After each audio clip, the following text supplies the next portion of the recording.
So the claim that I'll be refuting today is that some of the NCAA's policies regarding student athletes negatively affects athletes.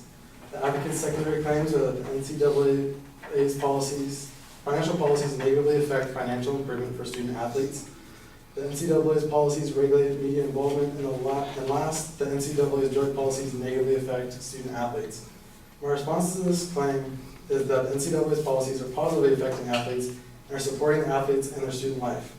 I say this because there are programs in place to help athletes.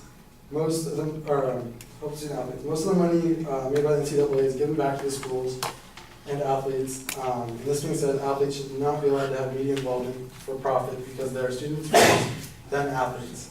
Additionally, they are amateur athletes, not professional athletes. And lastly, the NCAA's drug policies are positively affecting athletes. In response to the first claim, the NCAA's financial policies are negatively affecting financial improvement for the athletes. The NCAA does allow athletes to work on and off campus. On-campus jobs are perfect for athletes because they are usually easy and provide a fair amount of income to help support the athletes. For example, the University of Virginia has a handout for student athletes to help them find jobs. There are also resources on campus to help in getting a job, along with the lists of employers that are in the area and tips on how to get a job.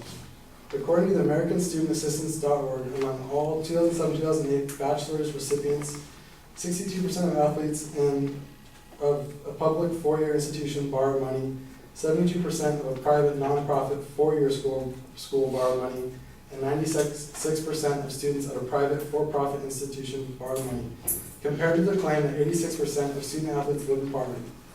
If you are borrowing money, you are living in some sort of poverty because of debt. So depending on the school that a person is going to, the amount of students compared to student athletes in debt is fairly close. Athletes can also get summer jobs when they are not in school to help get some sort of income. The advocate also stated that on average, football players spend 43 hours per week in their sport, but the NCAA limits the amount of time a player can spend participating in a sport-related event to 20 hours per week. So the NCAA does not need to change a policy. Instead, it needs to better enforce a policy that is already there.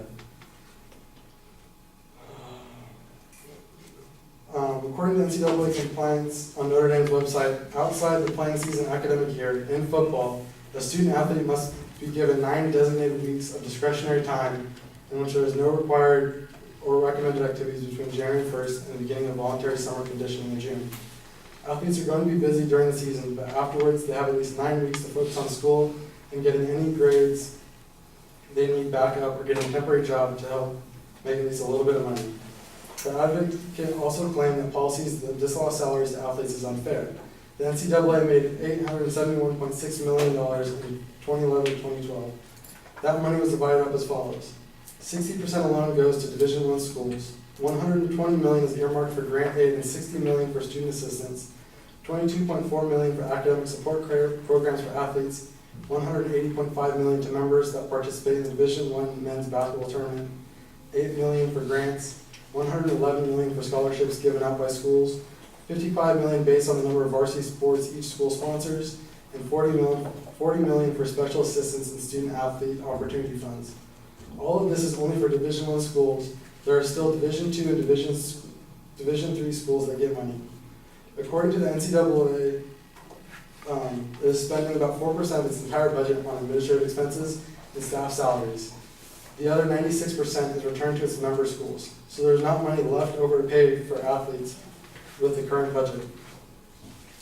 The advocate's second claim was that the NCAA policies regulating athletes' media involvement are unfair. Players are not allowed to endorse product or receive money for appearances, but this is how it should be. Players should not be allowed to endorse products and be sponsored because they're students first. They're amateur athletes in school, not professional athletes. The athletes are in school to learn and get an education primarily. Sports is a bonus. If an athlete is failing in school, they're not allowed to participate in sports until their grades are satisfactory. Also, endorsements would distract a player from school, and they would be more interested in getting sponsors and such so they can make money. The advocate's last claim is that the drug policies negatively affect athletes. They are mainly focused on the rules about marijuana and caffeine. They say that in 2005 and 2009 surveys showed an increase in marijuana use in student athletes from 21.2% in 2005 to 22.6% in 2009, But a survey in 2001 by the Clinical Journal of Sports Medicine stated that 28.4% of athletes admitted to using marijuana. This is still a 5.8% decrease from 2001 to 2009. So if you look at marijuana use over a longer period of time, it has actually been decreasing. It may fluctuate year to year, but in general, it has been decreasing. Regarding the NCAA's policies, especially toward marijuana, the schools also punish marijuana use or possession. This is because as long as the school is federally funded, they have to abide by federal law, and federal law says that marijuana is still legal. So this is a federal policy, not an NCAA policy or a state policy. Even if marijuana is legal in a state, it is still illegal according to federal law, and federal law overrules state law. If a federally sponsored program allowed marijuana use and possession, then they would risk having all federal funding removed from that program. Caffeine is banned only at certain levels. Athletes are allowed to have caffeine. That is because caffeine can be considered a performance-enhancing drug because it can boost performance. The level of caffeine needed to be considered a violation is about 500 milligrams of caffeine 1 hour before testing. There's about 100 milligrams of caffeine in 1 shot of espresso.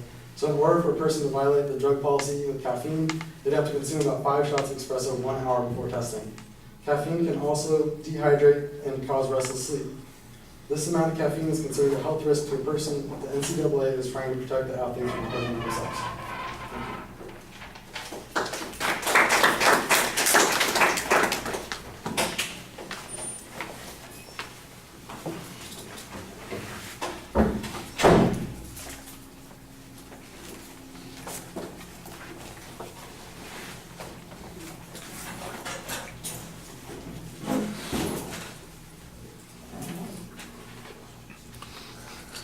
All right, you basically go right for counterclaims on most of the points and present challenges to the assumptions that the advocate has made. There's not really any discussion of the advocate's reasoning and evidence. There's just a direct challenge to the legitimacy of the claim that the advocate has made. And you do a pretty good job arguing, for instance, that the NCAA does have a variety of benefits.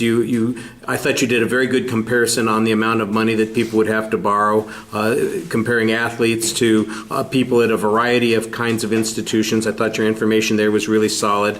The factual data about the time limit that the NCAA imposes, I think, is a direct response to the advocate's claim, and you do kind of make the inference there that the rule should be enforced. The fact that it's not enforced is not the fault of the NCAA, and I think there could be a little bit more analysis of what the advocate said on that particular point, but I thought you had good responses on that, and you found some good information from a couple of sites. The spending by the NCAA, I think, goes back to the issue of fairness also, because the argument and the second point is that it's unfair that people are making all this money off of the athletes, and they're not getting any money back.